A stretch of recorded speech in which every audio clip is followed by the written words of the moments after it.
ভাইজান আদাব, ভালো আছেন?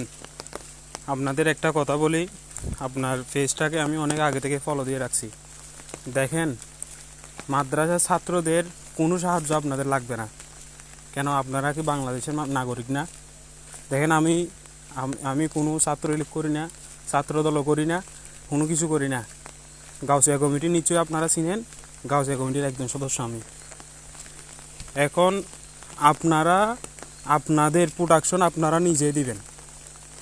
এরা আমাদের মাজার যেগুলাতে আপনারাও যান, খুব শ্রদ্ধার সহিত যান। আমি জানি, আমি যেখানে মাজারে যাই, আমার বন্ধু হিন্দুও আছে, বড়ুয়াও আছে। আমরা এক ঘরে ভাত খাই, এক তালাতেই ভাত খাই। যেখানে আমরা যেরকম ইজ্জত করে যাই, আপনারাও সেরকম ইজ্জত করে যাই। সেই মাজারগুলো এদের কাছে নিরাপদ না। তো আপনাদের নিরাপত্তা দিয়ে লাভ কি? আর আপনাদের নিরাপত্তা দিতে হবে কেন? আমার প্রশ্ন হচ্ছে সেটা, আপনাদের কেন নিরাপত্তা দিতে হবে? আপনাদের তো নিরাপত্তা কি? আপনারা বাংলাদেশে আছেন, এই দেশের নাগরিক।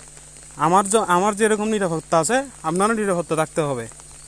এখন এই আপনারা নিরাপত্তা দিবে, এদিকে এসে আমার মাজার ভাঙচুর করবে, মাদ্রাসায় গিয়ে ছোটো ছোটো ফুলাবাইনদের বলৎকার করবে। এদের চেহারা এখন ফাঁস করার সময় হয়েছে। গতকালকে আমাদের চট্টগ্রাম মহসিন কলেজে আমাদের গাউছিয়া কমিটির একজন ভাইকে ধরে এরা পিটাইছে। কারণ কি? কারণ আমাদের আকীদাগত সুন্নি। এদের কোনো সাহায্য, কোনো হেল্প আপনাদের লাগবে না। আপনারা নিজেরাই ফুস তৈরি করেন। যদি সরকার ব্যর্থ হয়, আপনারা নিজেরাই ফুস তৈরি করেন, কোনো সাহায্যের দরকার নাই। এইরকম মাদ্রাসা ছাত্রদের সাহায্যের চাইতে মরে যাওয়া অনেক ভালো।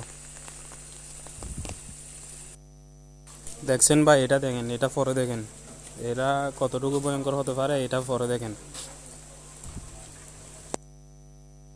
এদের ভাই ধর্ম বলতে কিছু নাই।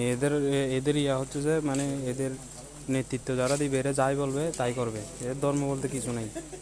এদের কাছে আমরা নিরাপদ না ভাই, এদের কাছে আমরাই নিরাপদ না। আপনারা কীভাবে নিরাপদ থাকবেন?